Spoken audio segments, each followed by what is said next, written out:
In this video, we're going to look at sample size determination, and we're going to find the sample size needed to have a confidence interval with a certain amount of margin of error and a specified confidence interval percentage. So in this question, we have a Reader's Digest Gallup survey on the drinking habits of Americans estimated the percentage of adults across the country who drink beer, wine, or hard liquor at least occasionally. Of 1,516 adults interviewed, 985 said that they drank. And we want to determine the sample size needed to ensure the margin of error will be at most 0.02 for a 95% confidence interval. And they do give us specified formulas for this. And since we have a proportion, it would be N is equal to Z over E, which is our margin of error, all squared, P times 1 minus P. So if you have this formula given to you or you remember it, that's great. Or you can remember that margin of error is the right side of our confidence interval formula. So we have Z alpha over 2 times the square root of P times 1 minus P, all divided by N, is equal to margin of error. So you could use either formula. This first formula is nice because it's solved for N, so it's a little bit easier to use. But you could also use this other formula if you didn't remember the formula that's solved for N, and plug everything in and then solve for N. So in this case, we know that P is equal to 985 divided by 1516, which is equal to 0.65.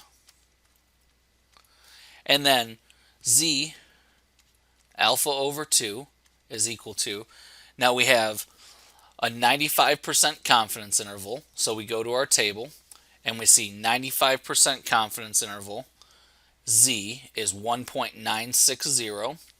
So we go back to our problem and it's 1.960. And now we plug all our numbers in. So we have N is equal to 1.96 divided by E, which they want to be at most 0.02, squared times 0.65 times 1 minus 0.65.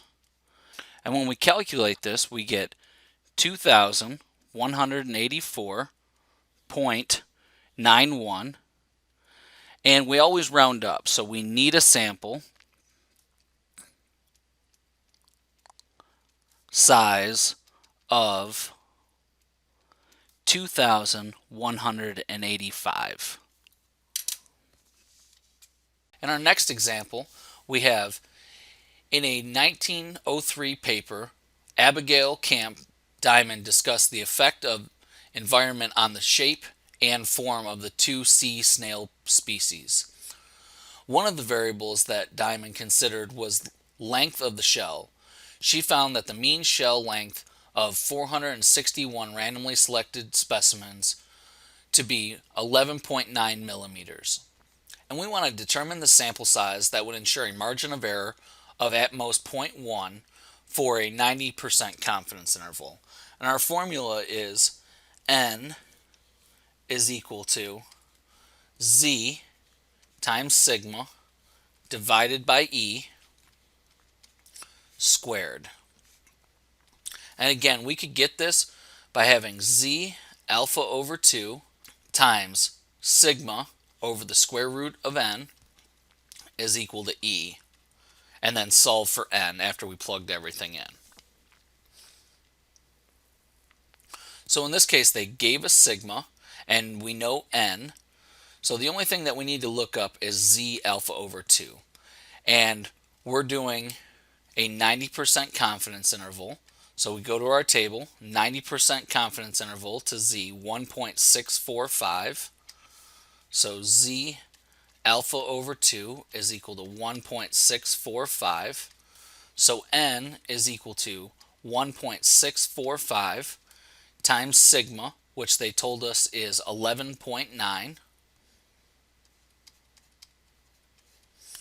divided by margin of error, which is 0.1, and all of this squared. And when we calculate this, we get 1,691.266. So we would need a sample of 1,692 to have a margin of error of at most 0.1 for a 90% confidence interval.